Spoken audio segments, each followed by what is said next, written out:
Milo, is that you? There, I think I got it.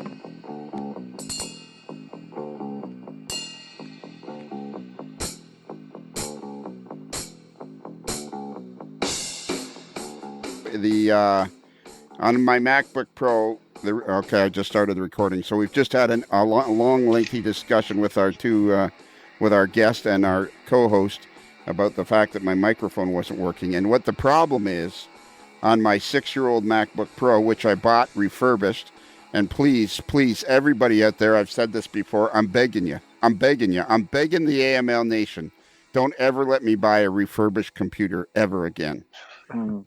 I'm begging you. I'm pleading with you. I'm pleading with the AML Nation. Please don't let me ever buy a refurbished computer. Yes, I saved $500, and no, it's been no fun. Oh. Yeah, it's always good to buy a brand new one, for sure. Especially something as important as this. If it was a DeWalt drill, knock yourself out. You can throw it in the garbage and get another one. But your computer, my laptop computer is an extension of me now, like my phone. So anyways, the computer, there's some evil force within it. That is... And I am so fortunate that right beside my office is Bill, the Apple computer guy, who owns one of the few last independent computer Apple dealerships in the world. And we bought this together, him and I. We searched and we decided this was going to be okay.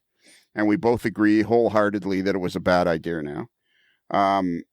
It has 2 USB ports, one on the left-hand side and one on the right-hand side. The one on the right-hand side, the only thing it agrees to work is my wireless mouse. Anything else you plug into it, it says, no, I'm not going to do that. And then the other port, the USB port on the other side, has had yeoman's work over the last 6 years and is now basically becoming a loose connection. And there is no way to fix that USB port without putting in a whole new motherboard with great expense. So we are now down to the final days. It's contracted some sort of disease, and we're now down to the final days with this particular MacBook Pro. And I've already sourced out my new one, and I'm just thinking, who's gonna give first? Is it gonna blow up, or am I gonna go buy the new one before it does? So you've called in hospice and you're just waiting for the inevitable end. Yes. We've arrived at that point when the doctor looks up at you and goes, I'm sorry. All we can do now is go for quality of life. And the quality of this life isn't that great, because I also believe that this computer is actually possessed by the devil. About a year and a half ago, 2 years ago, every once in a while, for like 3 seconds, it would just shut off. The screen would go black. And then it would come back on again, like as if it was saying, I hold all the power. Yeah. Well, refurbished electronics are definitely kind of a crapshoot. I mean, I've had 2. I have a camera now. In fact, my better camera is a refurbished camera, and it's fantastic. I love it. You know, I think they literally rebuilt it, from the inside out. But I also had a refurbished phone once several years ago that lasted maybe 6 months. So yeah, it's a gamble for sure. Yeah. And I thought with Apple it would be. And I mean, in all honesty, we're talking 6 years here. So, I mean, it's not like it died, a year and a half in, but for the 5 years and 11 months of that time, it has basically been possessed by the devil. Oh my gosh. and just sits there waiting to, I know when, but now you see, I think it's mad because I have gotten ahead. Like one thing it did teach me to do, very reliably, is I back up my computer religiously, constantly to 2 separate, external hard drives. So it's like if it thinks, I think now it's realized I've done that it can't catch me off guard. So it's now Now it's started to operate better again slightly. Trying to lull you into complacency. Yeah, it's trying to lull me back into a false sense of security, trying to get me to stop backing up and all that stuff, and then it'll die. So we're at odds with. It's like it's like having a sister you never talk to. In the end, you're related to it, and you feel obligated, but you'd be just as happy if you didn't have to talk to them ever again. And that's pretty much where we're at here. It just sits there and stares at me and goes, "Go ahead, take me on the plane. See what happens. Go on a motorcycle trip and put me in the backpack for 2,000 miles on the back of your bike. See what happens. Go ahead, get away from security and see what happens." So I think I'm gonna. So I've priced out my new one and all that stuff. So I think I'm gonna throw in the towel ahead of time. It's possessed. It's literally possessed. Cool. You're going to get a brand spanking new Mac then. I'm getting a brand spanking new Mac, and they're 2 terabyte hard drive, 16 gigs or 32 gigs of RAM, a super fast processor. I'm getting this baby is coming out of it's like a Cadillac that's loaded with every toy you can possibly buy. That's awesome. Yeah. I did the same thing you did where I back up my Mac to 2 external hard drives, but I also, because I was getting paranoid because all my business files are on my computer, I signed up for iCloud, and it automatically downloads everything to the iCloud drive, and it's really slick because you can get access to those backups anytime you want, and it backs it up immediately. Like if you bring a file onto your desktop, it backs it up right then, and it's pretty nice. Don't have to worry. I'm sure it was something else I did, but there was some sort of iCloud thing where I could back up. iDrive, I think it was. iDrive is what it's called. And my guy next door said, "Don't sign up for that." And I said, because that was at a point when I wasn't backing it up as faithfully as I should. And I signed up for iDrive or something, and my guy, Bill, says, "Don't do that." And I did it anyways. And then I went, and it basically, what iDrive or whatever it was that I signed up for, it basically takes all your stuff and won't give it back to you unless you pay them. So after about a week, I'm one of these people that 3 or 4 days in, I realized, well, this isn't working. I'm going back to the way it was. And I decided I was leaving whatever this was. It was some sort of Apple something. It's probably the same as me, the iCloud. Yeah, and there was you had to pay for it. But then when I wanted to leave, it wouldn't give me back my stuff. It said, once you turn this off, it's going to wipe it off your computer. And it did. Wow. Well, yeah, mine's a subscription based, so I pay a monthly fee, but it's well worth it. It's a couple of coffees a month, and I get that peace of mind. And the other thing you have to understand is I have no idea what I'm doing. Like, I absolutely have no idea what's going on. So it took me a long time to figure out Time Machine on Apple. I have this incredible ability to act like I know what I'm going on, but really nothing's happening. Like everything is just foggy to me. Like nothing makes sense to me.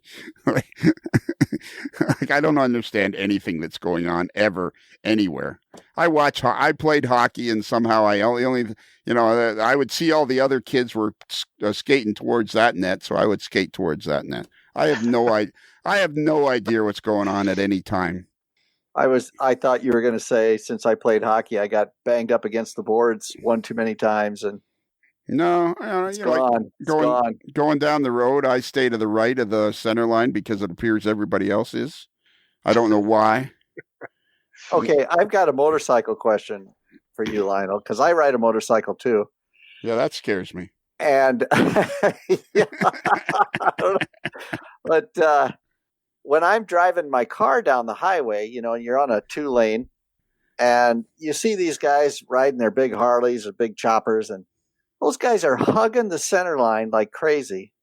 And it's like, I don't understand that. When I ride just by myself, I don't feel compelled to hug the center line. I'm in the middle of the road or a little bit more to the right, because why not? I mean, if you're riding with other riders, yeah, I can see, you stagger and you do a formation, but I don't understand these guys that are just hugging that center line, because all it takes is one driver to come over into your lane and you're just hamburger. So, Well, I find it unnerving that you would say that, because I completely agree with you. So that's unnerving, right? That I completely. oh, I can see how this is going to go. So I basically do the same as you, or I stay more to the right, because of course you don't want to drive right down the middle of the lane, because that's where the oil and crap is. So I usually stay to the right.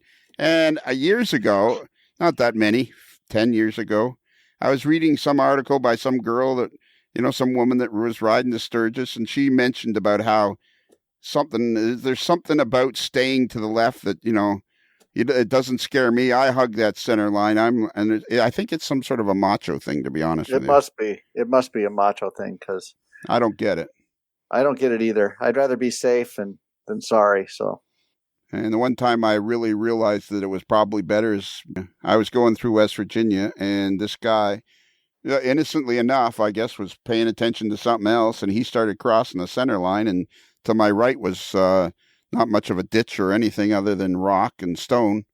And I was already over there, and he realized what he was doing just in the nick of time. But I'd been on the center, I would have had to, yeah. So I don't get it either, Scott. I don't get it at all. Maybe someday we'll understand it. What's the name of your Facebook page for your model railroad? It's the Milan Branch of the Iowa Interstate Railroad. Milan Branch. Milan, which is spelled Milan, but they pronounce it Milan. I wonder why they pronounce it Milan when it's spelled Milan. They Americanize everything, because in my area here in central Iowa, there's a town close to where I live called Madrid, but it's spelled Madrid, and there's another town called Nevada, but it's spelled like Nevada. So, yeah, more weird stuff.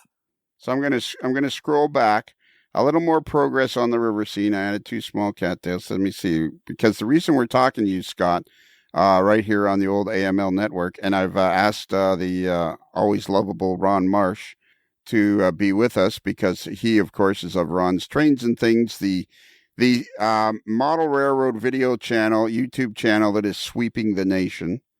And I thought he'd be interested in this discussion, so he's joined us. And you did something with you built water, and when I first saw the post, I thought, man, I got to talk to Scott about that, because it looks really, really interesting. So I'm going to scroll back to, I see where you put a second coat of gel on there. All right, first layer of golden soft gel gloss is down, and I'm pretty pumped about how it looks. I'm modeling a windswept day with lots of moving clouds casting a variety of shadows, and the soft gel makes the water look slightly agitated, which is the way I usually am when I talk to you.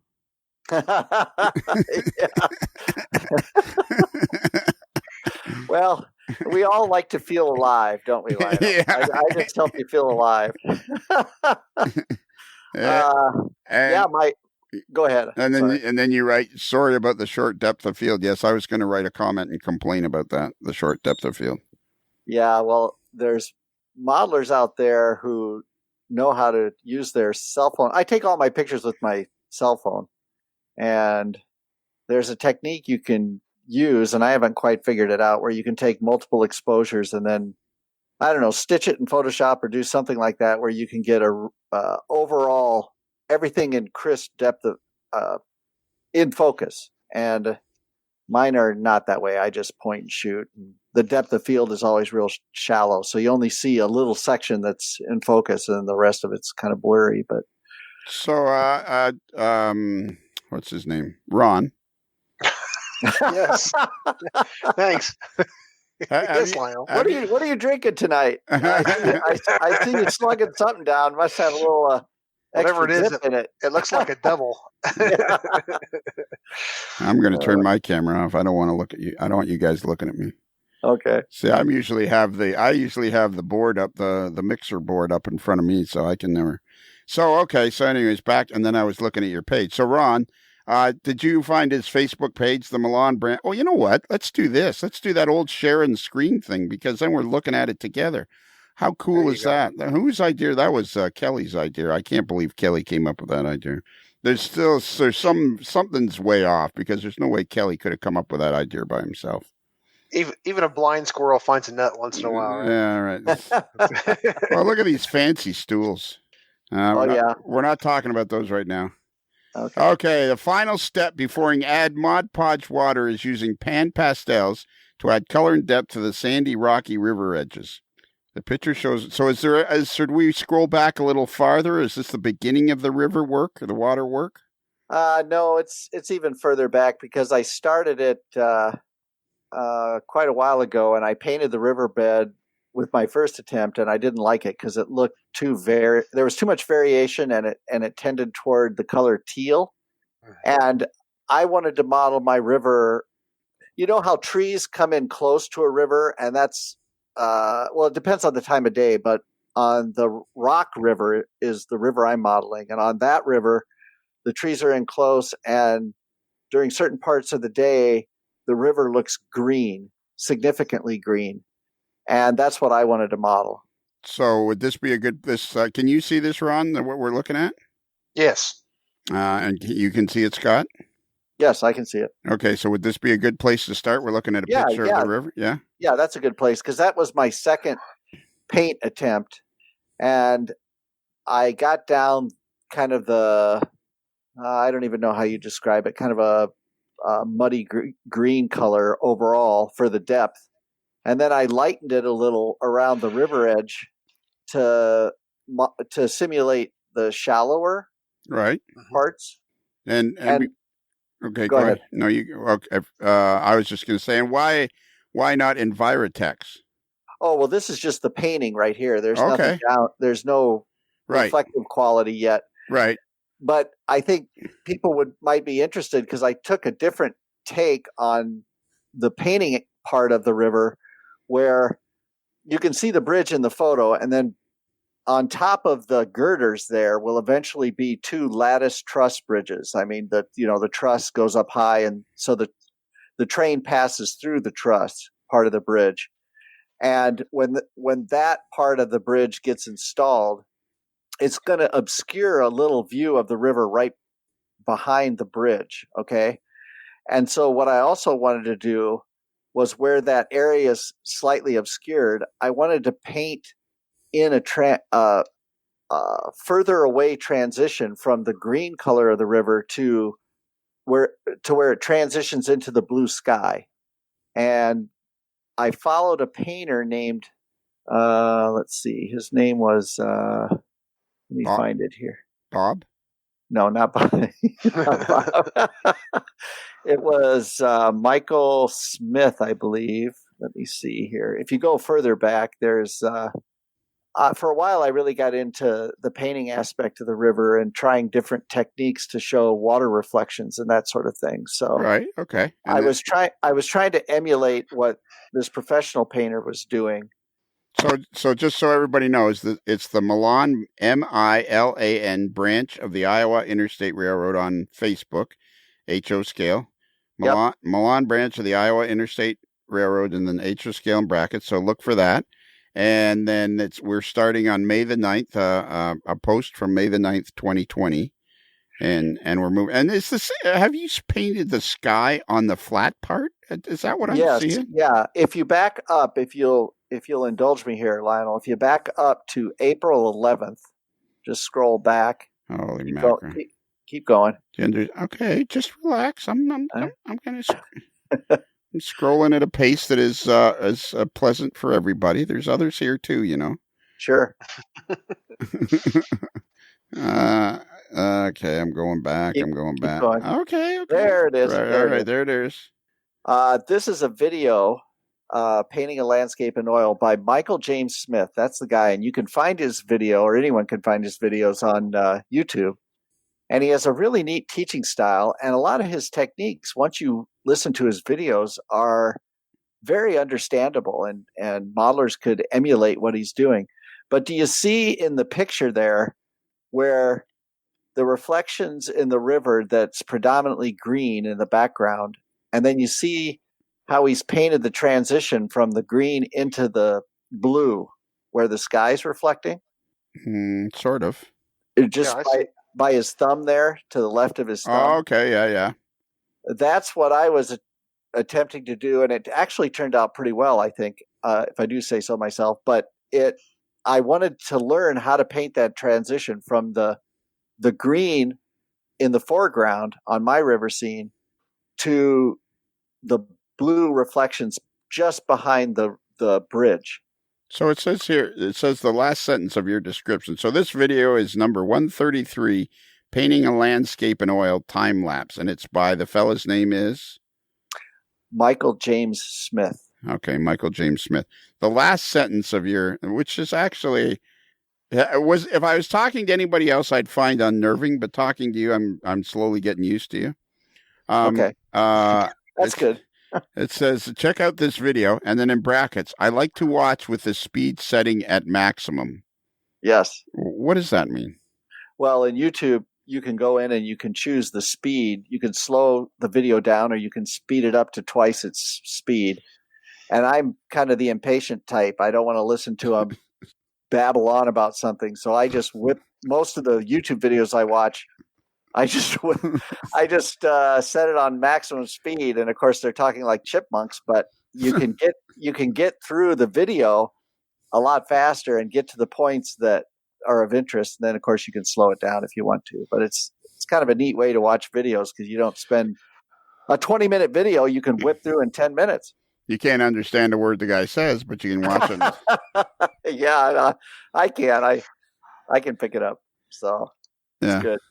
You don't necessarily want to, Scott. I don't know. Maybe I'm wrong. And Ron, please feel free to disagree with me. But some things, Scott, you don't necessarily want to tell everybody. Well, yeah, that's a little secret I'll let slip though. So is this fellow just this fellow is an artist? He paints scenes. Like he's not a model railroader. He's an artist. He's right. He's just a professional artist that I stumbled across on. Yeah, and on YouTube. And we don't want to use the word just. That'd be like saying Ron Marsh is just a model railroad YouTube guy, and that's not true either. Okay, I stumbled across him on YouTube. Now, on the other hand, I am just a podcaster.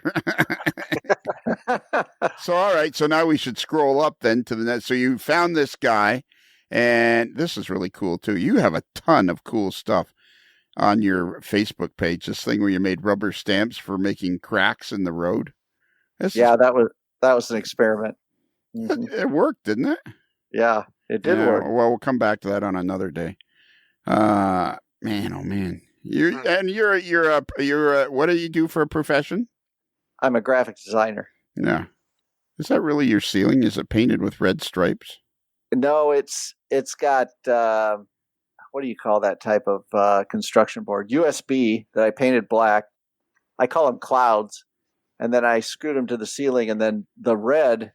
It's all designed to reflect the Iowa Interstate colors, and then the red is just in between those black clouds, if you will. So, Ron. Yes. I think, did I just say, maybe I didn't, maybe my brain's not working. Did I just say, is that your ceiling with red stripes in it? And he said, no. Did I say that? Not red stripes. Yes, I believe it is what you said. I'm just clarifying. Well, when you look at something and there's big squares of black, and then there's long, thin sections of a different color, perhaps in this case red. Wouldn't those be stripes? Yes, they are stripes. Okay. They certainly you are correct. Stripes. Yeah. Although if you read that entry, that was a disaster because. Well, we're not talking about. We're going to come back to that another day. We are going to spend hours and hours doing your. Then we ought to get Jason Clocky on here. Clocky, right? Clocky. Yeah. And his dad, we got to interview his dad yet, too, his stepdad. And we're going to come back and we'll go through a whole lot of these pictures. Okay, should we move up to here now? Is this where we should, would this be the next? Yeah, I just want, for those that are following, on when they see this eventually, if you go to.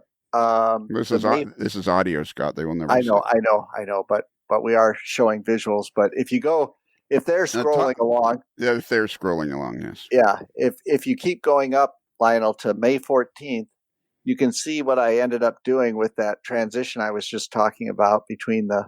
Should we skip May 3rd then? Because there seems to be a lot of photos. Yeah, because I was just talking about how I was gonna. Well, yeah, but can I ask you questions or Sure, absolutely. Okay, let's look at the photos and I'll ask questions because to me, so this looks like another step in the process. No, that was my first attempt, and I didn't like the color. That's what I repainted the whole riverbed after I painted it the first time. I kept redoing things on my river scene, and one thing I discovered by making mistakes and having to redo it, I actually added more texture, and along with learning new techniques, I ended up making it a lot better. So okay, so then I think these photos these are photos of your first attempt, and you actually have the sky painted onto the reflection of the sky painted onto the river. I do, and my backdrop is coved, so the vertical part of the backdrop transitions to a coved piece that is adhered to the flat part of the river. So I wanted to try and get that transition to be more transparent than just a square corner. Right. So that's why you see it the way it is. So that's a prototype image. That's a prototype image of the way it's going to be. And there you're and this is more from Michael James Smith. Yep. All right. And this is you. You were trying to. So it's a pretty neat effect where you're trying to actually. You've looked at obviously photos and you've seen this effect on the river where the sky is reflected on the water. Right. I think if modelers take the time to really study scenery, and I mean the prototype scenes, if we just slow down and we just take the time to really observe what's really in nature, you're going to see a lot of texture and detail and things that perhaps you didn't see, and then try and emulate it on your layout with different techniques or perhaps a different approach than just slapping flat paint down on a surface and calling it good. And that's what I was that's what I was attempting to do here, was paint in the transition from the green reflections from the trees into the blue reflections further in the distance. Okay. So this is the picture you're on right now, Lionel, is just kind of the phase one of the repaint where I was roughing in the clouds and the blue sky. You can see it's rather crude. And then I just started to try and paint in some of the green reflections into the blue sky. But what you do is, and this is what the artist Michael Smith points out, is you take what's called a rigger brush, a real thin paint brush, and then you paint green into the blue, and then you turn around and do the opposite, blue into green, and you'll see that as you scroll through. But what it does is it in a sense fools the eye to make it look like actual water in the distance with the transition, if that makes sense. Yeah. And you're doing this when all of this paint is wet as you're working this. Yeah, it's a wet on wet method. No, I did it with acrylic, so I had to work pretty quick, and I discovered that there's a product made by Golden, and Golden is the product we'll get to that I used for the water, but Golden also makes a variety of other mediums, and they make acrylic paints, but they have a product that's an acrylic extender. So like you put down your acrylic paint to mix it, and then you just squirt some of this acrylic extender into it and mix it in. It doesn't change the color, but it doesn't allow the acrylic paint to dry as fast as it usually does. It'll stay tacky for about 20 minutes. So yeah, in a sense you can work it. So I think the answer to your question, Ron, is yes. He's working well. The two paints are at the same time. Yeah, I think that's both wet. Yeah. Yeah. Sorry. Yeah. No, it's okay. Well, I do something similar on my backdrops. You know, getting the haze towards the towards the bottom of the backdrop, and by using a blue and a white paint, but doing a wet on wet method. I do my clouds the same way, but you're doing that similar kind of a technique to blend the colors in your water. Right, and I don't like to use, and I've never really used oils, but I'm used to acrylic, so I bought the extender so I could get a little bit more working time. Sure, yeah. Ron. Yes. Scott is from Ames, Iowa, which you probably remember once I said it. And there is actually an Iowa State University's there. Is that correct in Ames? That's correct. Yes. Yes, so I've been to Ames. there you go. So you're probably not aware of this, but at the university, there is an undergraduate course that you can take called Understanding Scott Thornton. Well, when my brain, I am a total right brainer, so words sometimes don't come easy. Yeah, you keep telling yourself that. So now we're up to May 5th. And so now what are we going to look at here? We've seen a prototype photo. Okay, yes. So this is a prototype photo of the river. This is a viewing angle seen by Eric Rasmussen, a photo by Eric Rasmussen. And you can see in the background that the sky, the river looks considerably bluer at the back, which is the effect you're trying to capture. That's it exactly. When you look at this photo, even though I'm not modeling a brown muddy color in the foreground like you see in the picture, mine is green, but I'm attempting to model the transition to the blue sky right past the bridge. Right. As you can see in the photo, it transitions right past the bridge into the sky reflections, and that's exactly what I'm trying to do on my scene. Yeah, I find this a little unnerving, but I don't think I've ever actually really picked up on that until you've mentioned it before. Ron, have you ever really picked up on the fact that, if you look at a river seen from this angle, it actually picks up a lot of the blue in the water? Not so much with the sky. Now I've seen and tried getting some of the reflections of the trees along the edge, but I don't know that I ever noticed so much, especially here, this picture where you've got the very, very brown water in the front. It's a very kind of almost a stark difference where that reflection of the sky starts. Yeah. All right, let's move on to the next photo here. And this is green. Here's the river color. I'm going, why? And was it when it was muddy in the other photo, was it some sort of after some sort of storm or something that was, because the river seemed considerably higher? Yes, it was higher and it's lower in this photo. But as far as the color, I think it's just the angle that wherever you're standing next to the river, your perspective is, the colors can change drastically. That's what's so interesting. And in order to portray some of these darker reflections, I experimented using sea sponge applicators. How did that work? It worked great, especially later on when I made a big boo-boo with the first layer of Mod Podge water, and I can get into it later, but I had a lot of bubbles in the Mod Podge, and it just ruined everything. It ended up drying with a bunch of white caps that were very apparent. And they were bubbles, thousands of micro bubbles in the Mod Podge. And it depressed me for a couple of days till I finally figured out, well, I need to repaint over the top of the Mod Podge, which I did. And what I did was I used the sea sponges to paint the same green over most of the water. And then I came back with a darker blue and hit certain areas with that sea sponge. And then when I came back eventually with the different gel medium to bring back the water reflection look, the blue added an incredible depth to the water. It was amazing. And it was kind of just a happy accident. A happy accident, exactly. Just like our friend, what was his name? Bob Ross. Yep. I had to chuckle there when you said you were unhappy about the how badly it turned out. I would think you'd be suicidal when something like that does.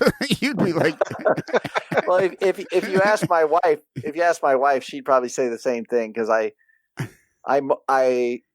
mope around the house and I verbalize it to her because, this is your art, and you want it to turn out great. And I have this vision in my mind that it's got to be a certain way. And then when it doesn't turn out that way, it's like, crap, now I got to figure out. But the beauty of the whole process, because I've made a lot of mistakes. I'm actually surprised you have kids.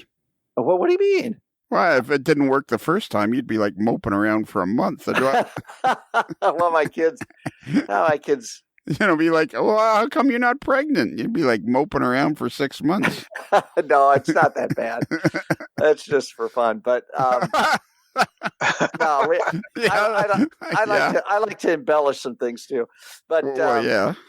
So, but it does depress me a little bit because I want to achieve a certain effect. But the beauty of this whole process, because this is my very first layout, and I'm just now getting into the scenery and making a lot of mistakes, which I have right from the get-go, and having to think creatively and figure out ways to correct the mistakes has been an amazing experience, because what I've discovered is first of all, there is always a way to fix something, no matter how bad you think it's turned out. And the other thing is it adds another layer of texture to what you've already done, which just increases the beauty and the complexity of the scene. It really does. And so that's what I'm learning. All right, let's go to the next photo here. Now, we should be able to get through another 5 photos at this rate. Okay, there was my first. This was just on a paper plate. I did this on a paper plate. Okay. And I experimented with painting the green reflections into the blue and the blue into the green, so you can see it gives that look of the transition in the water. Do you guys see that? Mm-hmm. I do see it. Yeah, you see it. You see the green transitioning to the blue, the reflection of the blue sky. Right. All right, let's keep moving here. This photo also shows a thinner application of Mod Podge. Okay, we'll get on to what Mod Podge is in a minute. Okay, that's cool. That's all the photos in this part. Let's move on. Okay, we didn't see the sea sponges. Let's see the sea sponges. Yeah, you went. We saw those. Oh, okay, yeah. We saw those. Okay, cool. Let's see here. And that's just more from the professional painter. Okay. And how did you find him? Just you went on YouTube and you were looking for funny videos for making people talk faster, and you happened to stumble onto him? Who listens to? I was just searching for painters and painting techniques. How can you watch a video? Ron, do you think people are watching your videos at twice the speed? Oh, I'm certain of it. I'm much more entertaining at double speed. Yeah, all right. Yeah. Everybody is, Ron. That's what's cool. Right. What are these things? Are this got anything to do with it? If it doesn't, we're going to keep moving. That's just for scenery. All right, that's something else. For ground cover. All right, here we are back where I started from. Okay, so now it looks like the river scene is much more completed. There's a lot of the loose rock and stuff, and you've gotten a lot more of the scenery into the scene, and now you're pretty happy with the way the water is. Well, the general blocking in of the water, you can see just under the girder the more stark blue transition, and that's where I'll paint the green into blue and blue into green coming up. Okay, and this is May 9th, by the way, on his page. So you only have to scroll back about 14,000 pictures. Now, I like how you post a lot. Your posts are very, very instructive. I highly recommend people follow this Milan Branch of the Iowa Interstate Railroad, HO scale. So, Scott, if I may, just a technique question. As you're painting the blue into the green into the blue, are you using kind of a stippling action as you're doing that, so that you're not overwhelming the blue with the green and vice versa? Or what kind of a technique are you using to make that mixture in your transition there? Well, that's what the Michael Smith videos really showed me how to do. He's a really good teacher, and if you watch some of his videos, it's actually really easy to do, and he tells you how to do it. I mean, you take that rigger brush, and I've got a picture of two rigger brushes somewhere in the thread here, but it's just a really long, thin brush, and you mix your paint just a little thin, and you just want to match the blue that's at the transition point, and then you just start to paint really short little squiggly lines into the green, and just random. So it's lines. It's not a stippling action. You're painting little lines. You're painting little lines, right? And then you match the green and go the opposite way, and it's a pretty easy technique. And of course, the first time I put down the first few lines, I was like, "Oh gosh, I hope I do this. I hope it looks decent." And right. As soon as you put down enough of them, you start to see that it gives that illusion that those lines are ripples in the water and the transition. So, the problem with me having a podcast is I'm just no good at explaining things and I want to try to explain this. Like, I am thrilled to have both you guys on this podcast, and I think it's going to be incredibly informative and interesting to listen to. However, and I really like it, Ron, that you're jumping in and asking questions. However, every time Ron starts talking, I keep hearing, "Hi, this is Ron from Ron Strange." My family says the same thing. There you go. All right. So what is this now? What's the next thing we're looking at here? So it says here, let me read the caption. I pulled in the heavy artillery for color consultation. Wow. Did you hear me say that? I said that. Wow. Lester Holt, look out. I pulled in the heavy artillery for color consultation. My wife and daughter, they immediately critiqued my river and said it looked like fresh cut grass. Yep, that's what they did. After much back and forth, we came to the consensus that the green needed some blue-green reflections to pull in more of the sky element. So after we determined an appropriate color, I very lightly and carefully applied some reflections with a sea sponge. We all thought the subtle color integration immediately made the river look more real. Muddy feel as opposed as a bonus too. And it added additional depth. But I'll let you be the judges and you tell me what you think. It's amazing how slight color variation can make a huge difference. So I guess the fascinating part, I mean, you're a graphic artist, so you work with color. The very term graphic artists indicates that you have an artistic talent, but it must be pretty neat to see this kind of come to life, eh? Yeah. And what you just said a few moments earlier, Lionel, is really true for me too. When I try and explain something, sometimes I trip over myself quite a bit because I know what I want to say, but sometimes I'm not the most articulate. So sometimes it's better just to say, look at the picture, don't listen to me. But I think you can tell in these photos, if you look at the left one, and tell us what you think too, Ron, the color, when my daughter's a designer too, and she's got a really good eye. And so when she looks at something, I really listen to her. And when they both said it looked like fresh cut grass, it did take a little bit of kind of hurt the pride a little, because I thought it was shaping up pretty well.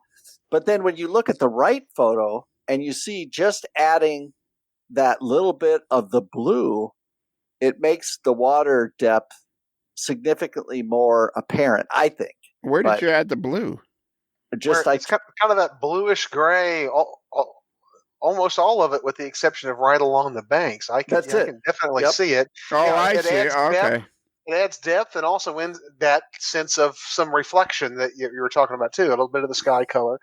And I would have looked at your left one and thought, that looks pretty good. But then seeing the right one next to it, like, oh yeah, I definitely see the improvement there. Yeah. One thing you can do with Facebook images like these, Lionel, is if you click on them, they'll blow them up larger so you can see. I'm clicking. We're there, buddy. It should. Oh, we're already there at the big one. Okay. Yeah, I'm sorry. I'll try to get a bigger screen next time, or maybe you should get a bigger screen. Yeah. No, it's fine. So okay. So the biggest difference. You're right, Ron. On the left, you'd be like, I'd be pretty happy with that. I'd be like looking like, hey, this is pretty cool. And then on the left, the thing that I like the best is you can see the depth moving away from the edges of the river. I really like that. I find that very. And now I'm going to tell you, and maybe these questions will be answered as we go along. To me, at these pictures, which are on May the 11th, this looks incredibly stark. Like all of a sudden, the green goes to blue sky, which makes absolutely no sense to me. But maybe that is self-explained as we go along here. Right, because that's when we take that rigger brush and we start to paint in those lines, like right there. Right there, yeah. Do you see what I did there, Scott? Mm-hmm. I clicked nice transition. I clicked on it and it got bigger. Okay. So now when you look at it, it looks more like waves in the water in the distance. So it's refracting, taking reflections from different angles because of the waves, and so you get the different colors. Right, and then when you add, eventually when we get to the point where I'm adding the Mod Podge and then the soft gel, you get reflections in the foreground too, and then they combine with these reflections in the background, and it starts to become even more realistic. It's really, really neat. I see the transition now. I highly recommend, this is May 14th on his page, and I highly recommend that people look at this and look through the transitions, because you really see it here in this particular photo, how the transitions from one to the other. Now, another thing to point out in this photo that I think other modelers will find interesting is I put down my gravel and my talus and the bigger rocks around the pier and the abutments. And then when I came in and painted the green, I painted right over the rocks, because when you have rocks up against water, obviously the algae is going to adhere to the rock. And so don't be afraid just to get right in there and paint it right onto the part of the bank. You can see that in this photo really well. I got a question for you. We'll do this right on the air, and we can certainly edit this out. Never happened in a million years. No, we can edit this out. But I can see, Ron, you doing a video about this and being quite happy to give full credit to Scott and learning about this from Scott, and then you doing a video about it. And would you object to that at all, Scott, if he was saying, I learned this looking at Scott Thornton's Facebook page? Oh, I don't care. Yeah, that sounds. And in fact, I said something to Lionel earlier before the show started. I'm actually just getting ready to start.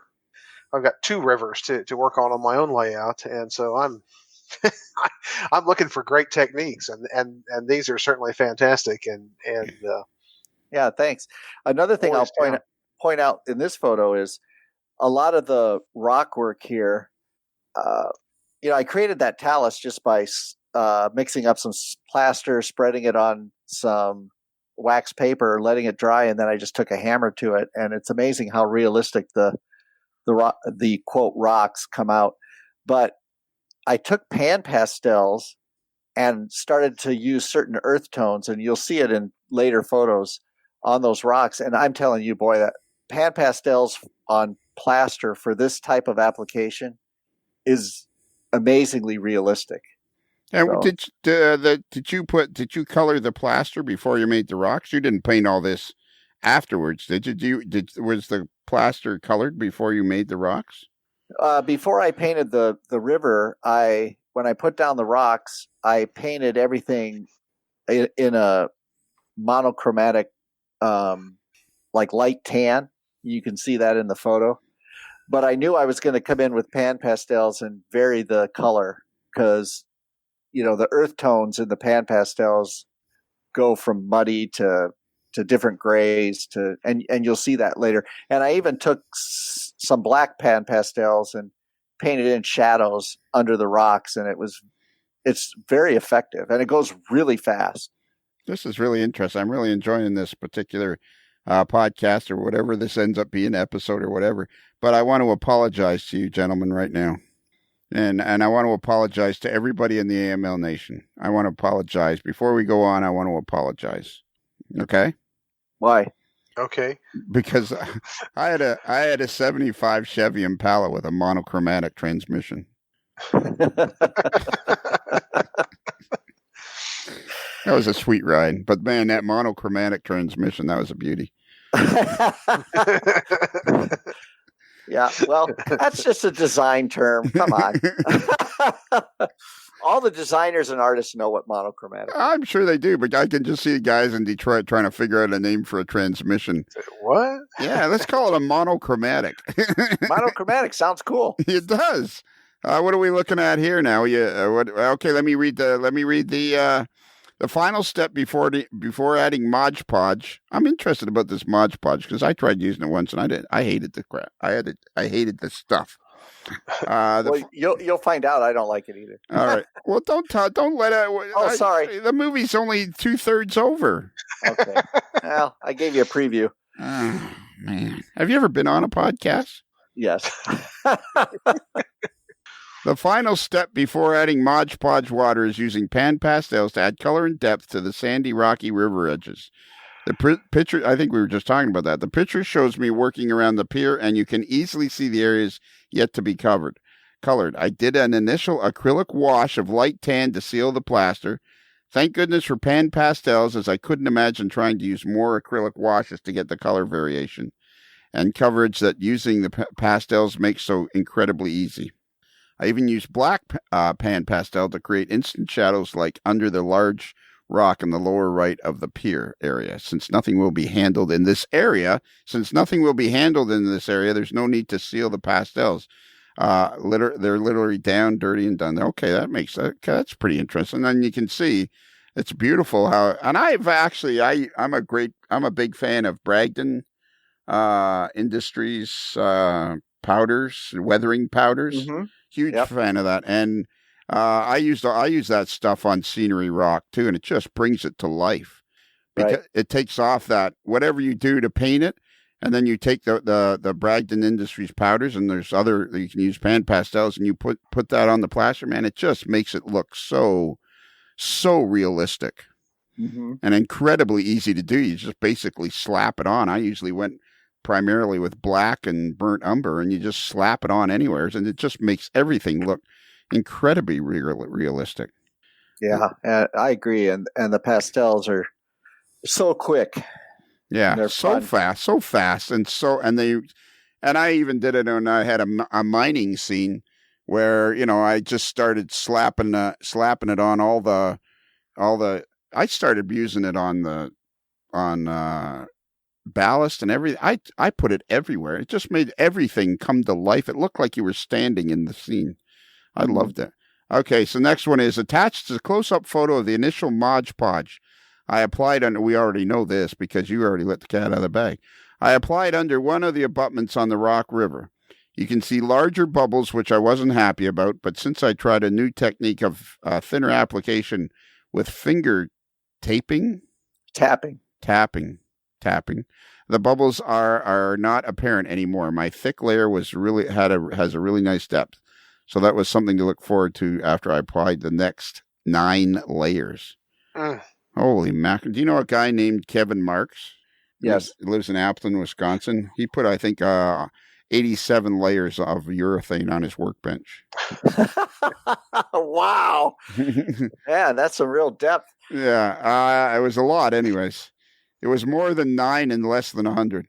I plan to camouflage the areas that have larger bubbles with overhanging trees drift. So bubbles are a problem with this Mod Podge? Well, see, this was, when I posted this was my first attempt at putting down the Mod Podge. And so it was still hopeful. But then after I put it over the whole river, that's where I got all these micro bubbles that appear like white caps on the water. And that's what depressed me so much, because it was like, this doesn't even look like water. It looks like, you're out on a hurricane ocean front, and so that's when we're getting ahead of ourselves, but that's when I investigated a different gel medium that I talk about later. Okay, well, should we just move on then?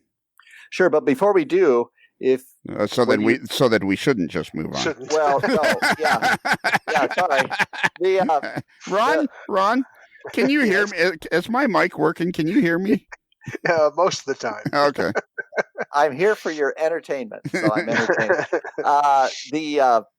In this photo, you can see where some of the blue is in the water that I used the sea sponge, and it being this close, you can see the blue, but from normal viewing distance, the colors kind of blend.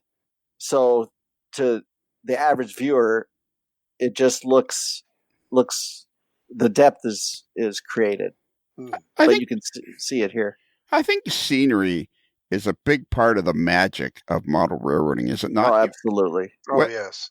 Even whether, and again, it doesn't have to be a large layout. It can be a 2-foot by 10-foot layout and a shelf layout, and just how you make the track, whatever you do to make the track look realistic and whatever, all those things just it's like the magic of model railroading. It's just. What you just said is one of the best aspects of the hobby to me, Lionel. As I'm starting, and I'm just getting started with scenery, but I'm having so much fun, and it's so engrossing, and the creativity and the problem solving is so much fun. Yeah, I'm hooked for sure. All right, let's move along here. Let's see what we got next. Oh my God, I'm kind of afraid to look, but let's keep going here. All right, so now where are we at here? Okay, so now I'm going to read the description first. Okay, all is back to normal in River City, Rock River, that is. I repainted the river banks in the main area where there were what seemed like 1 million white caps, but I kept several of the caps because they looked like surface froth that oftentimes appears on rivers. In the overall photo of the river attached, you can see some of the froth just below the far abutment on both sides. The second photo shows a closer up. And this is like on May 25th. As I correct my mistakes, the river takes on more and more texture and depth. See, that's an important statement right there. As I correct my mistakes, the river takes on more and more texture and depth. So basically, it didn't turn out the way you wanted, but half the fun was trying to correct it. And the more you corrected it, the better it got. It's the Bob Ross effect again, the happy accident. Yeah, exactly. And on to testing Liquitex for more layering of water. So this first photo it's starting to look pretty spectacular to me, and that's just Mod Podge. Right. Well, and then I painted over the Mod Podge, like I said, because it had white caps, and that froth turned out really nice. Because if anyone was interested, they went back to that muddy prototype scene that we showed initially. You can see a lot of froth at the river surface. So I thought that's a neat thing it was a neat happy accident. But it looks shiny to me. Was the acrylic paint that you used, was it gloss? It had Podge. That's the Mod Podge. Okay, that's just the clear. So was it? I didn't paint over everything. I only painted over where all the white caps were showing up. Yeah, right. Okay. Okay. Yeah, let's keep. All right. So and I see here. All right, and it's you can see a bit of the bubbling up, but it looks very realistic. Okay, let's move on to another. I'm pretty excited now to find out what Liquitex is. Well, actually, I didn't use the Liquitex because I was going to use Liquitex, and then the more research I did, I ended up choosing this. Well, golden soft gel. Golden soft gel. There it is. There's the next. It's the next photo. Yep. On May 25th, on to testing Liquitex for more layering of water. Within a 24-hour span, that went out the window, and now you're on to. Yeah, exactly. I was in warp mode here. So whatever happened to Liquitex, you just let me read this. Going for the good stuff. I have had amazing results with Golden's acrylic extender, and have had nothing but good things about the Golden product line from artists. From art. So rather than Liquitex gel medium, I'm trying Golden's soft gel gloss. The test is down. The test is down, and look, no bubbles. Hallelujah. Its consistency is just right for making a variety of waves and counter waves around the rocks. So this is exciting to see. So what happened in that 24-hour period where you were onto the liquid? Did you go into a store and discover, what made you discover Golden if just a few hours before you were thinking you were going to use Liquitex? Yeah, I went to the store and the Golden was there. And just like I said in this post, I had such great results and had heard about amazing results with Golden products that I grabbed the Golden rather than the Liquitex. Okay. That's it. Yep. So basically you thought, I'll try this. There's the Liquitex, but I'm going to give this a try. All right. So then, so let's move on to another photo where we can see some results here. Wow. Okay. And now this is where we started. So, the verdict is in. Golden soft gel is a winner. The attached photo shows the reflective quality of the soft gel versus Mod Podge. In my opinion, the soft gel has a higher reflective quality while the Mod Podge is softer. I actually like the slightly softer look of Mod Podge, but I'll use the soft gel for final layering to avoid all the frustrating bubbles that Mod Podge produces. Okay, Yep. so now in the water, I want to move on. We're going to move on to another, because there was another, what caught my eye, I think this is where I started getting... This is it, yep. This is where I started getting sucked in. And I try not to get, whenever it's Scott, so try not to look, but then I get sucked in. And you're like, every time I try to leave Scott, he sucks me back in. Yeah. So first layer of golden soft gel gloss is down, and I'm pretty pumped about how it looks. I'm modeling a windswept day with lots of moving clouds, casting a variety of shadows, and the soft gel makes the water look slightly agitated, which works out perfect. So if anybody was ever painting a portrait of me, they'd use this because that would make me look slightly agitated. Or the mail boy. Yeah. And sorry about the short depth of field. Yeah, I'm pretty unhappy about that. I'm pretty annoyed about the short depth of field. Yeah. I wonder how does this golden soft gel compare to something like, say, like Woodland Scenic's water effects? That's made to do. I mean, is there a similar product, or I don't know. I've never used Woodland Scenics. Okay. The soft gel is just that. It's the consistency of hand lotion. Mm-hmm. So you take a brush and you just apply it. And I investigated different techniques on application, like going straight down with the brush and then going at an angle with the brush. And in the next post here, I talk about a lateral type of technique of applying the gel that my friend James McNabb used, which created really realistic looking waves. So since it's a gel, you have to experiment and be careful of how you apply it, so you don't show a lot of brush strokes. Yeah, the way you describe it and looking at it, I mean, I think the consistency and the application is real similar to I've used the Woodland Scenics water effects, and I like it, but I'm really curious. I'd like to try this just to see how the two compare as far as the final look and how they work, because it sounds like there's some real similarities there to me. Man, wouldn't that make a great video, Scott? Comparing Woodland Scenics water effects and golden soft gel. Yeah. Hi, this is Ron Strange and Things. Yeah. But if you look at if you scroll up there, Lionel, and you look at the next one, there's some close-up images of how the water looks. And if you look close enough, you can see some of the brush imprints that the soft gel leaves, but they're so small because we're looking close up. From even a slight distance, you can't see them. And the reflective quality of the soft gel is so much more significant than the Mod Podge. I just like it a lot more. It worked out great. How did we get to April 30th? Oh, so I guess somebody commented on this. Yeah. Ralph Friend said, Scott, the only problem with that is when you add the scenery cement or whatever you use to hold it in place, the liquid... he's talking about my ground cover. I know. But Ralph's telling you what you're doing wrong there. Yeah. Oh, here's the post I'm talking about. Okay, wow. So you painted the water red. Wow, that's kind of cool. So, all right, let's read this. After putting down a second coat of soft gel using the lateral technique James McNabb used. And who is James McNabb again?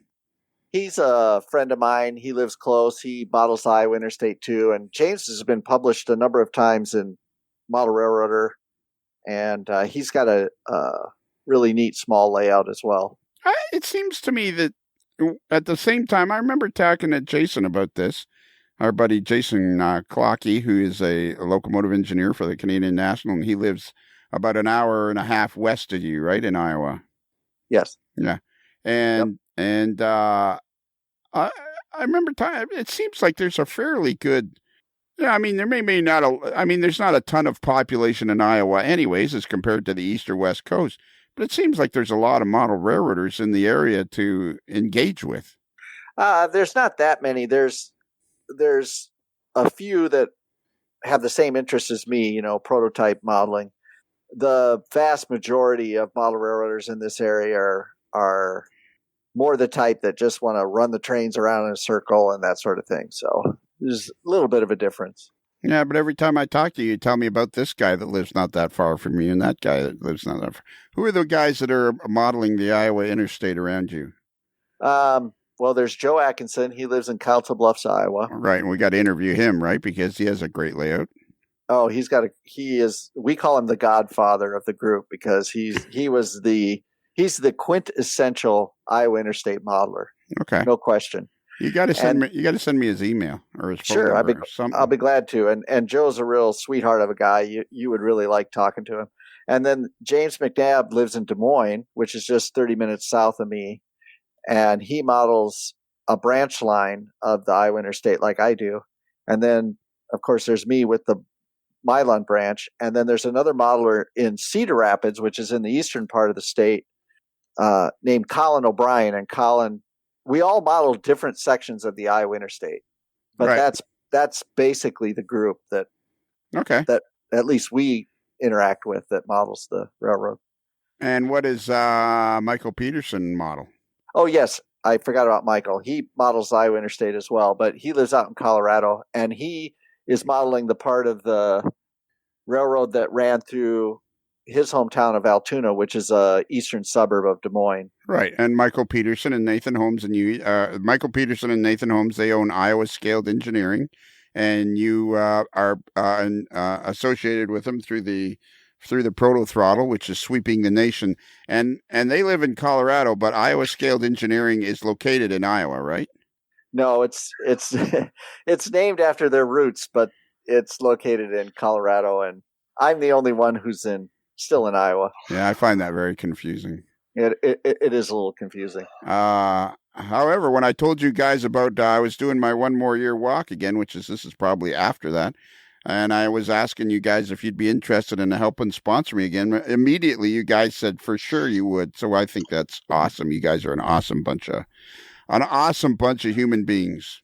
Well, thanks, Lionel. We're glad to help, and it's for an amazing cause. And this year we're going to paint the throttle face tan, do a custom tan one. That's cool. That'll be really fun. All right, so let's get this is June 4th now.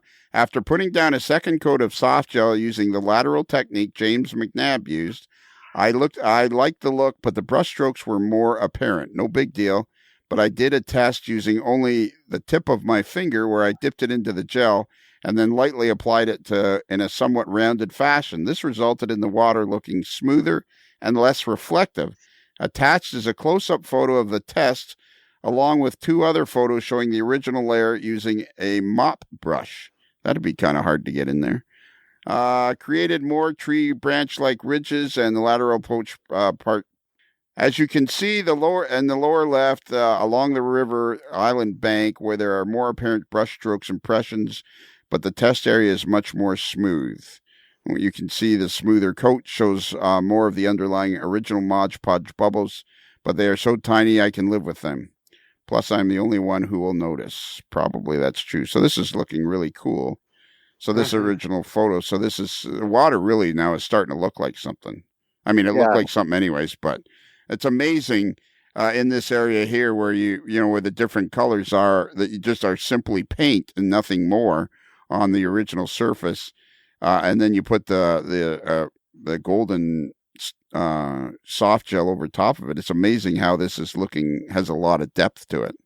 That's right. You just nailed it. And I also discovered that I only needed to put down 3 coats to get the ripple effect and the depth that I wanted versus 10, which Dave Ferrari recommends with Mod Podge to get the same level of ripples and depth. So didn't have to do it as much. But if you go to those other photos, see there how it looks real like a bunch of veins or something like that. Tree branches, I guess is the way I put it. I didn't like that look. That's applying the gel straight down. And then if you go to the next one, you can see. What do you mean straight down? Well, just putting it on a brush and applying it, just taking the brush straight down 90 degrees to the surface. All right. It ends up looking like tree branches. But then if you angle your brush at like about a 45, 30 degree angle and apply it, it looks more like this. So you just have to investigate different approaches to get the effect you want. Yeah. And it looks really good. And it's a cool photo because you've circled it, and to highlight it. Very, very good idea. Right. Excellent. All right, let's move on. So is that the last, or is there more photos to continue with? Oh, I think, let's see. Then, I used the same gel to model a drainage pipe that turned out really slick. I think some modelers would really enjoy this approach. It's kind of a caveat, but yeah. So I have one drainage pipe that feeds into the Rock River. In preparation for modeling the drainage, I glued a piece of stretch magic cord from the pipe to the river to form a realistic-looking arch. What is stretch magic cord? It's in the photo there. On the lower part. I see that it's in the photo, but what is it? Stretch magic is something you can pick up at like Michael's or Hobby Lobby, and it's used for jewelry making. Okay. Like you put beads on it and to make a necklace or a bracelet, something like that. But modelers also use stretch magic to install ditch lights, where the stretch magic acts like a fiber optic, so they can put it through narrow spaces and then run that piece of stretch magic back to an LED inside the engine. Did you know of this, Ron? No, this is a new one to me. I'm not familiar with it.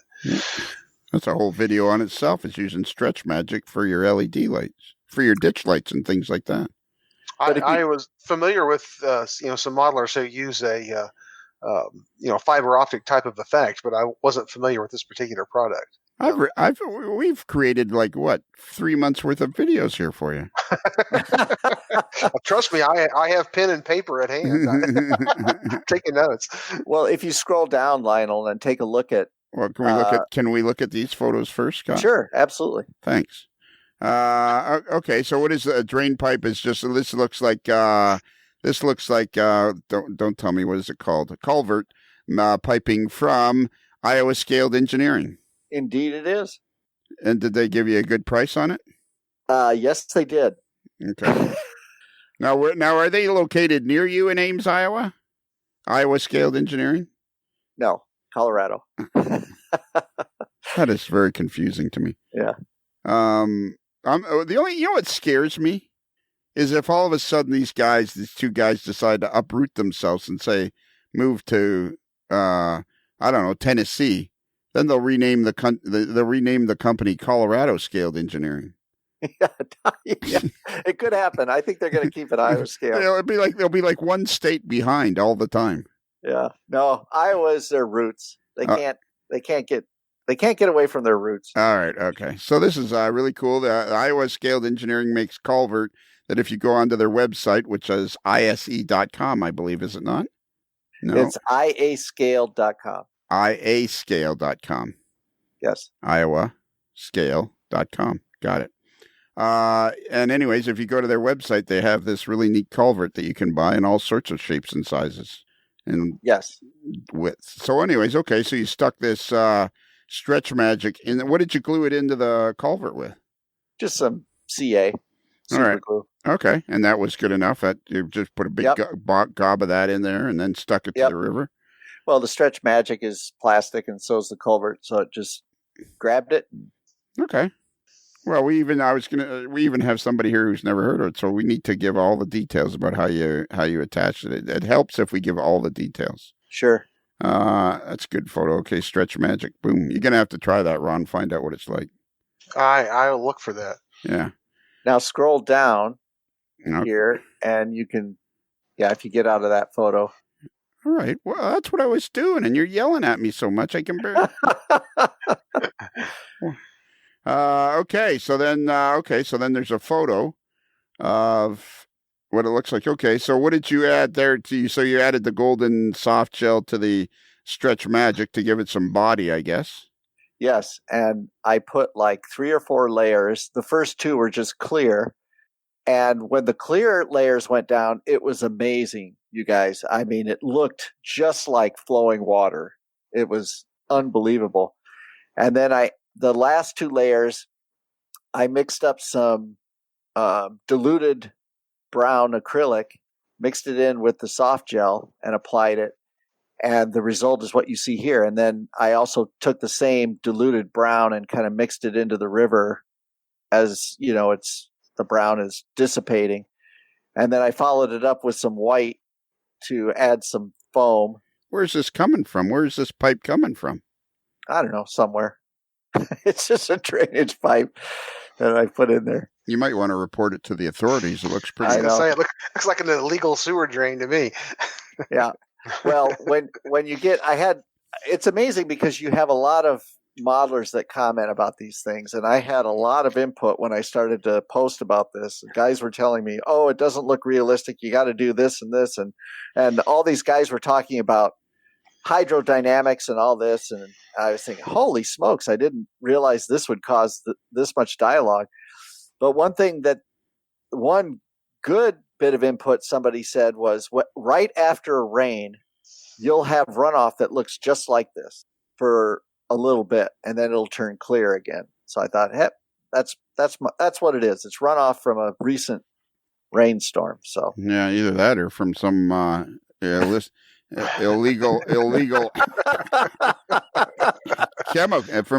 chemical company. Yeah, exactly. But what year are you modeling?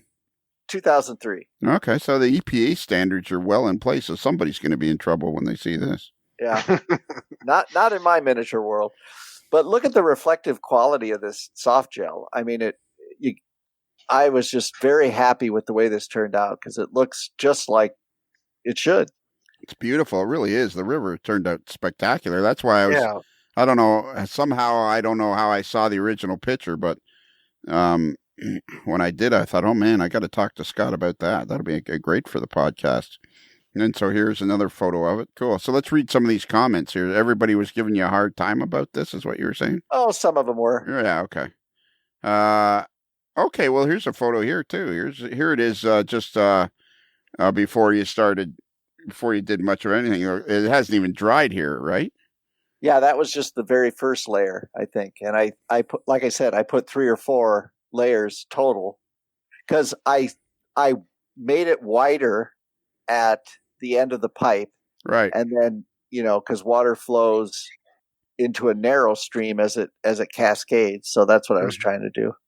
You can do a lot of really cool stuff. We were looking last night, but it's got nothing. The date has nothing to do. Last night we had a virtual tour of Seth Gartner's railroad. It's the Piney Fork branch. It's New York Central's Piney Fork branch, and his scenery is really good too. And I mean, he is, there's parts of his railroad where, in order to get the long run, the tracks are behind the scene and kind of. But you never notice it when the scenery is done really well. Once the scenery is done really well, it just brings a model railroad to absolute life. Mm-hmm. That's what I'm having so much fun with, is creating that life. Yeah. So much fun. It is. All right. So is that it? Have we come to the end of the story, basically? Well, if you want to show a few of these little details I started to add, okay. Let's finish. Yeah. I mean, I thought this was going to be like 35 minutes, but it's turned into 35 2 hours. Yeah, an hour and 23 minutes. So I guess I don't know whether this is going to be an episode or what, but we should soon going to have to call this the Scott Thornton Show.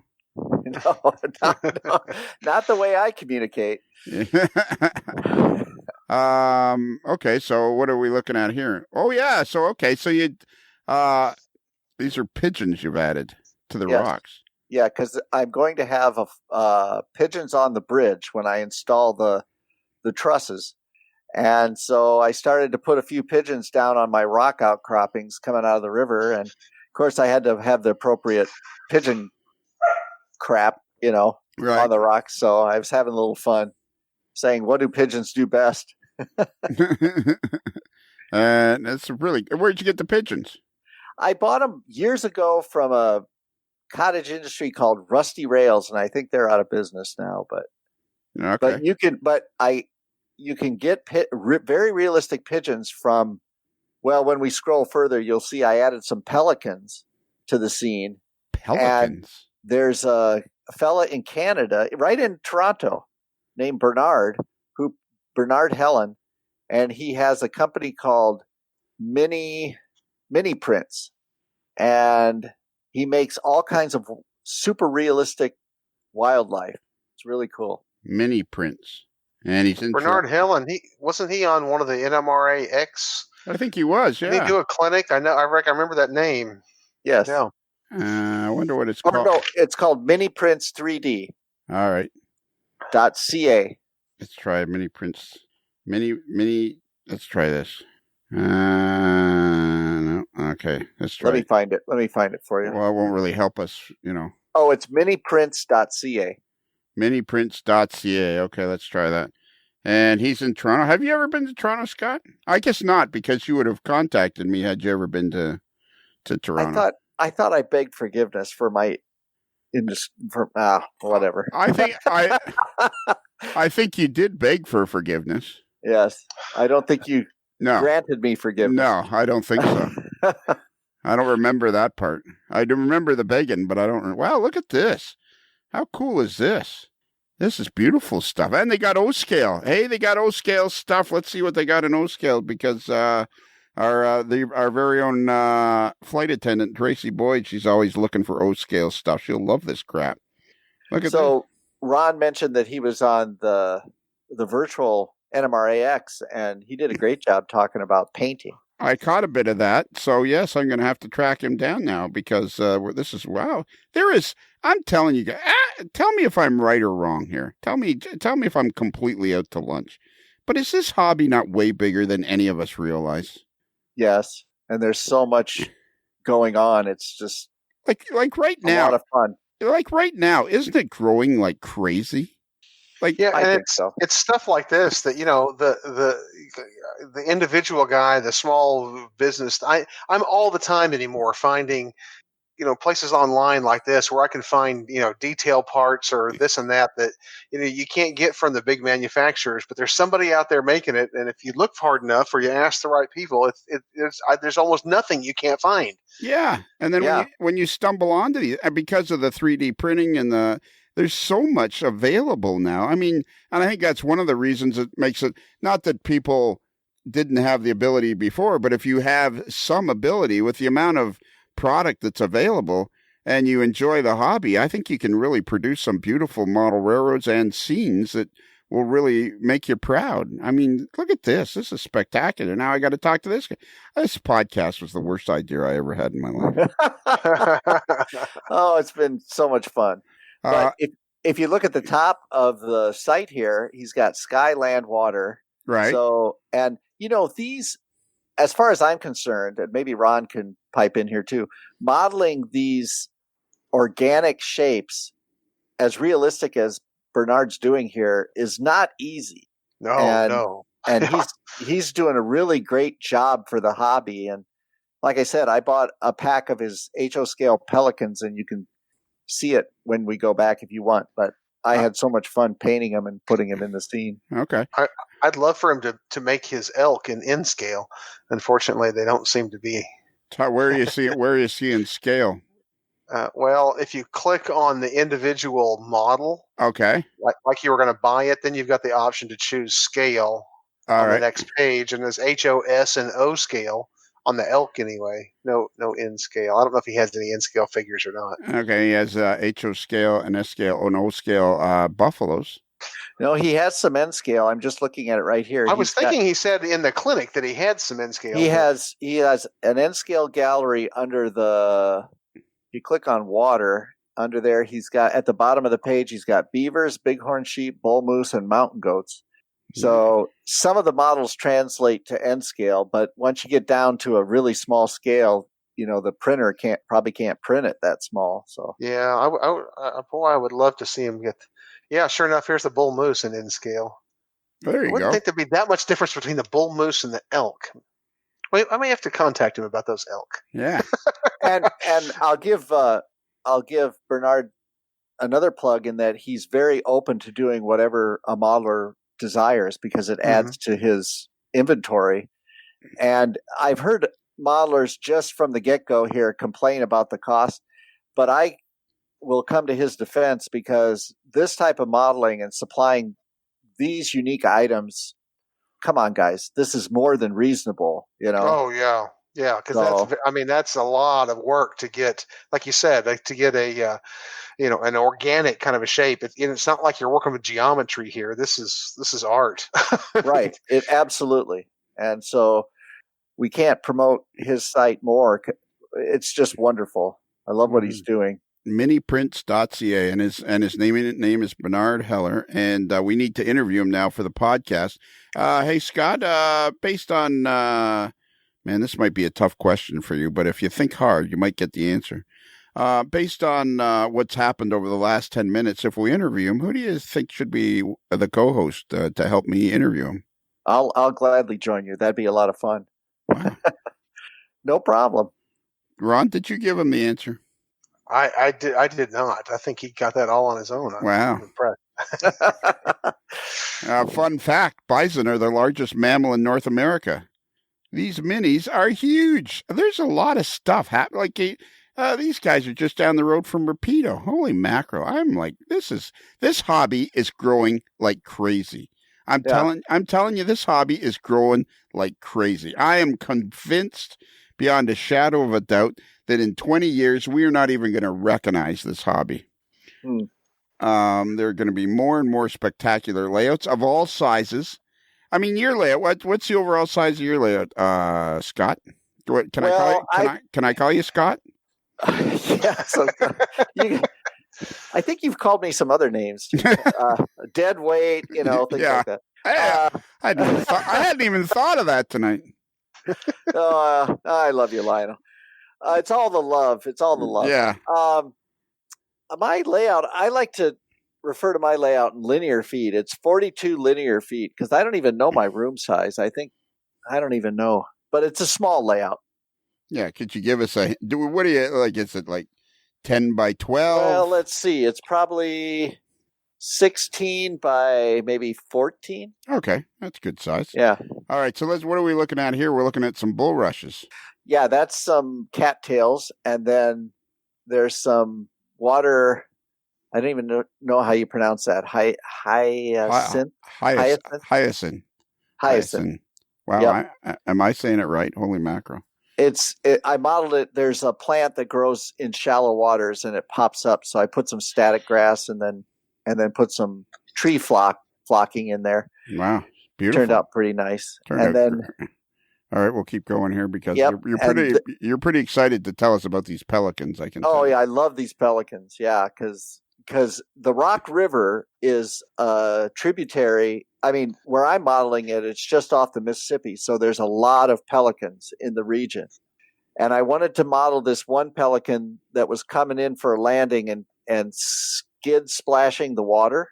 If you can see that photo, so that's what I tried to do with the soft gel is model that guy. Yep. Oh, okay. So you're trying to model him. Have you completed that yet, or? Yeah, if you just scroll up, you'll see the finished scene. All right. But here's a really good scene too. This is on July 7th. This is a really good photo of the painting of the river up close. It doesn't look like much, but you stand back, it's going to look spectacular. Right. Mm-hmm. Yeah, which is really what model railroads. Alan McClellan said, he said, the farther away it gets, the less detailed it needs to be. And this is the Pelican Hangout. Well, originally, but I changed my mind and I put the Pelican Hangout by the pier. That's a biker bar, isn't it? It might be. I'm sure there is. All right, let's move up to the final thing here. This will be a good place. It's really pelicans in Iowa. Oh yeah, they're all over the place. There's pelicans in Missouri. Lake of the Ozarks got a lot of them. Yeah. Ron, where are you? Are you in Kansas City? I'm about an hour and a half south of Kansas City. Okay, so you're getting down in the Branson type area, right? I'm about halfway between Kansas City and Joplin. Okay. And he's an El Dorado. That's right, Springs. It's El Dorado Springs, Missouri. Right, because like Iowa, we can't pronounce anything either. Yeah. Yes. And is this okay? Here's a shot of your overall layout, which is beautiful. And I'm afraid to ask, but are those stools, or are they not something else that you tried to create and they ended up as stools? No, those were stools that I designed and built for the layout. And are they on laminated a laminated floor? Yeah. And then I've got the foam, those interlocking foam pieces. Right. Okay. Going around. For standing on it. Beautiful. Yep. It's a beautiful scene. Beautiful. And it looks like there's red striping in the ceiling, is there? Yes, there's striping up there. Racing stripe. Yeah. Racing stripes. Wow, look at this. Oh, there's the Pelican. Yeah, click on that one first. Shows the actual scene. Wow, that's pretty cool. So That's cool, yeah. And you bought these Pelicans from Mini Prints? Yep. And okay, what would they have? There's 4 Pelicans here. What would a package of Pelicans run you?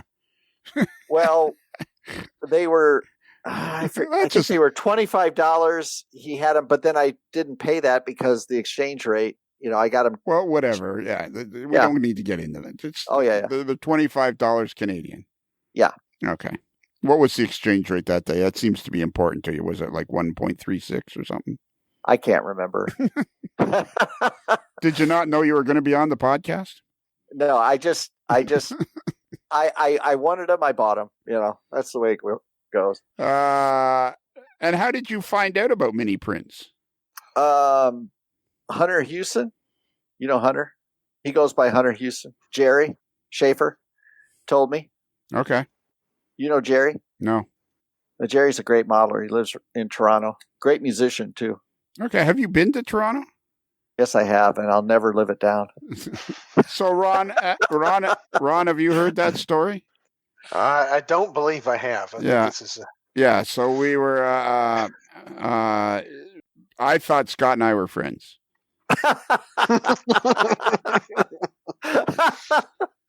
Yes.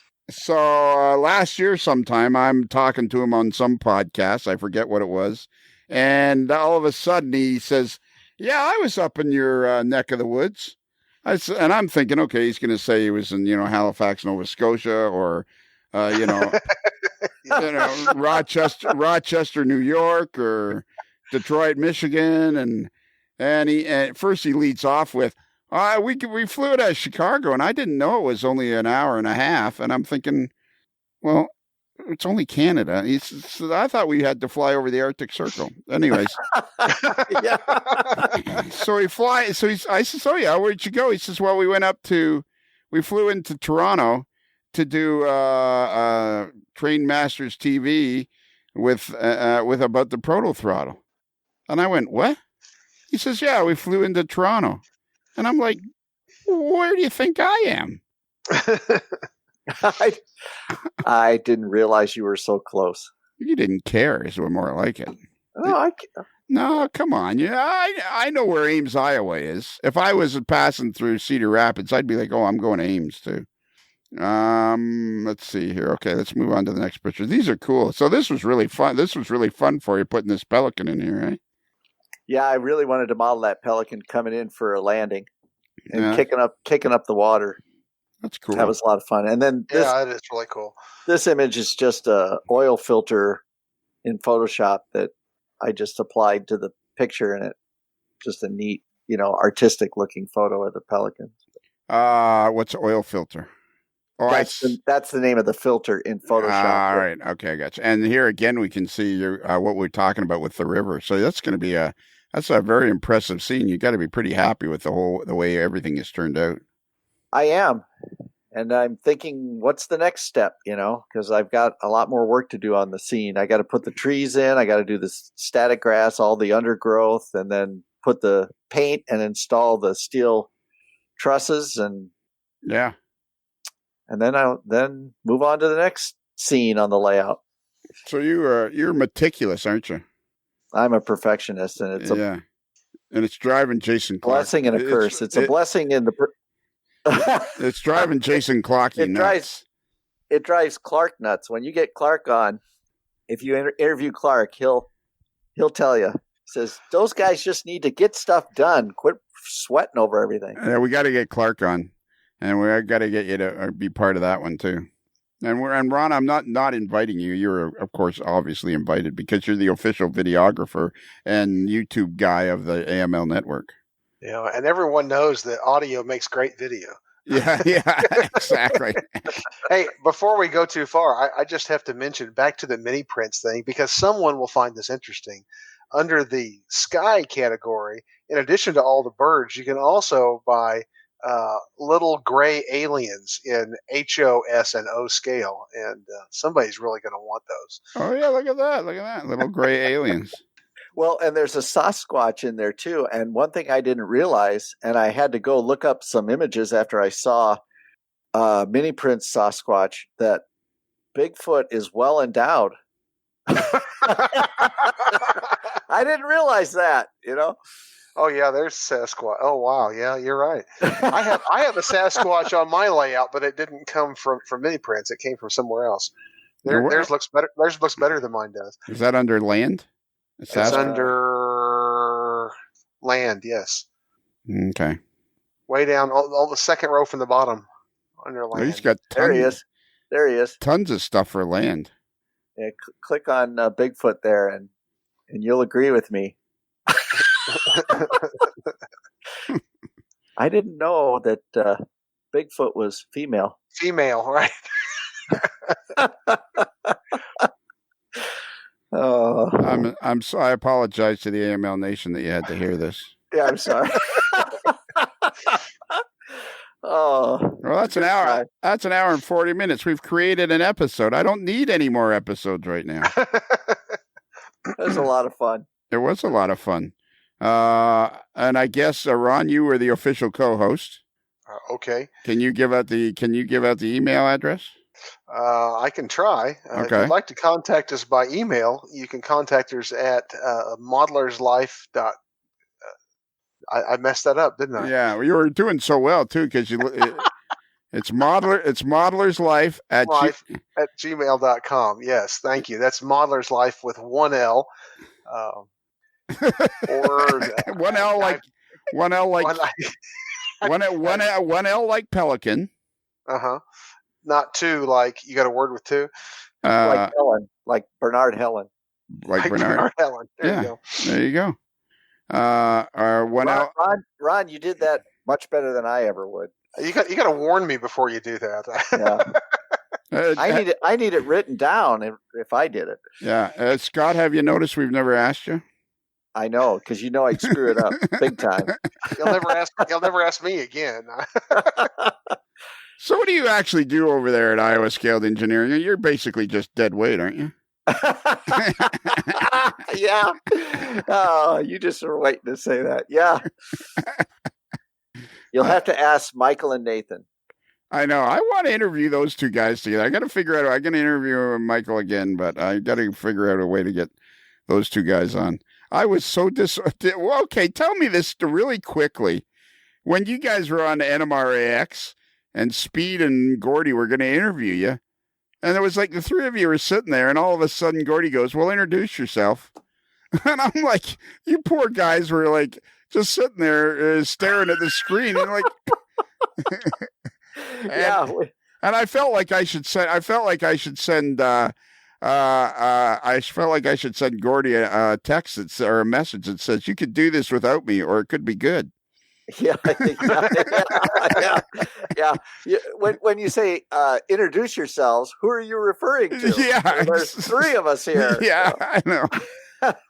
You go first. Anyways, you guys are great guys, and Scott, you're one of my favorite people. You're always fun to talk to. I have met so many great people doing this podcast, and you're one of my highlights. I consider myself very fortunate to call you a friend. And it's been lots of fun. And you're an incredibly talented guy here. I mean, you're annoying as hell, but you're incredibly talented. Yeah. Well, thanks, I think. And we have a website, modelerslife.com. If you go there, you're going to find out all kinds of things. And right there on that page, on the very front page, if you're on your phone, you scroll down a little bit, past the picture of our moderately agitated mail boy in a particularly agitated state, you'll find a picture of our very own Ron Marsh. And if you click on that, you'll go right to Ron's Trains and Things on his YouTube channel. Fantastic. Cool. Which is very cool, which is, he has tons of videos. Can you just do that now that we're here? Can you just do that? Can we, hi, this is Ron of Ron's Trains and Things. Hi, I'm Ron of Ron's Trains and Things. And if you'd like to see more model railroad tips, tools, and techniques, okay. That's pretty smooth, Ron. Oh man, he is smooth. Well, when you said it 1,000 times, you start saying it in your sleep. Okay. All right, except where does that leave me? I've done like 600 or 700 hours of podcasting, and I'm not even close to being as good at it as you are. Like there's something seriously wrong with me. And if you put Ron on your 55-inch TV, it can be unnerving at first, but you get used to it. It's a good way to scare the dog. Yeah. Yeah, the dog starts growling. Right. Can you imagine 20 years ago, in the turn of the century, just at the turn of the century, just at the 1999, 2000, if you were to tell people that in 20 years, there'd be people like Ron Marsh making videos that you could watch about model railroading at any time you wanted. There'd be podcasts. There'd be a way for everybody to connect on a thing called Face. Can you imagine what people would have thought about the hobby if we knew it was going to be like this in 20 years? 20 years ago, the internet barely existed. Yeah. Model railroad forums were just beginning, and everyone that was on them hated one another. Yeah. It was a terrible place to go. What a fantastic hobby we've turned this into. And if you wanted to watch a model railroad video, you were going to have to buy it on DVD for $19.99. Yeah, that's right. There was nothing, but there was a lot of people making video. Continually, everything continually shifts. I think we're kind of getting settled into the way things are. Like the podcast has been going for 6 years, and Ron's Trains and Things and stuff like that is becoming more solidified. I think but I mean, man, just so much information out there and so much ability to learn and do all kinds of really cool stuff. Really, really cool. What's the coolest, Scott, what do you think is the coolest thing in the hobby these days? Well, in my unbiased opinion, you know. Oh yeah, well, yeah. Why am I asking you? It is the coolest thing in the hobby. aside from the proto-throttle. I would say just the sound, and I would have to say sound, because I just love the sounds that we can get out of our locomotives now. It just makes everything super realistic, and yeah, I really love that aspect of it. I think Michael Peterson, is he prefer Michael or Mike? He prefers Michael. Yeah, he does. Michael, definitely. Yeah.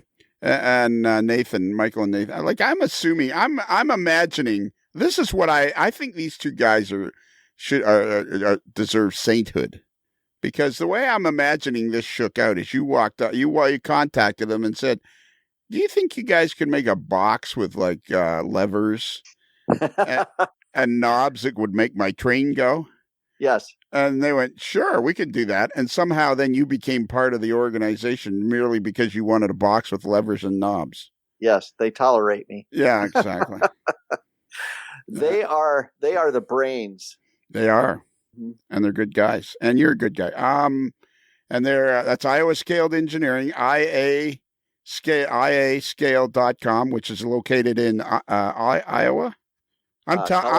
I'm telling you, I guarantee you, these guys moved to Tennessee, they're going to change the name to Colorado Scaled Engineering. Could happen. Yeah. And Ron, what do you think is the coolest thing in the hobby? Well, my answer would be similar. I think a lot of the technical stuff, including sound and all the things that we can do now with animations, especially through things like Arduino, which is new to me, but I'm learning it because I find it fascinating. You know, the things that we can do with lighting effects and motion, and really takes a layout that you're making come to life through the art and just brings it to life all the more. I just think it's incredibly cool. Yeah, that's what I have on my layout, Ron. I've got a cloud shadow simulator run by an Arduino. Really? That Michael put together for me. It works unbelievably well. Yeah, I'd like to see some more about that. That sounds fascinating. It is. Okay, well, there's another segment we can do someday. All right. Do you know what to do at the end of this, Scott? Because this is an actual episode. Sure. All right. Well, Scott, as we close the barn doors on another episode of A Modeler's Life, and the sun slowly sets over the back 40, I guess there's nothing else left to do except for you to say... Happy rails to you.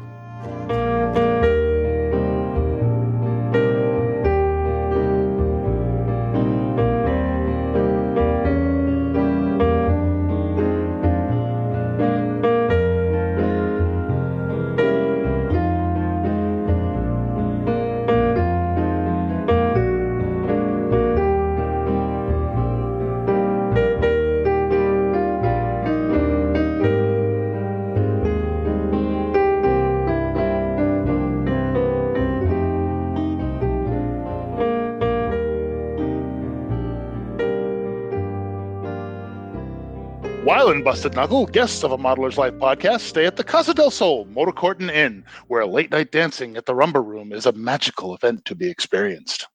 It's another Lincoln Homer.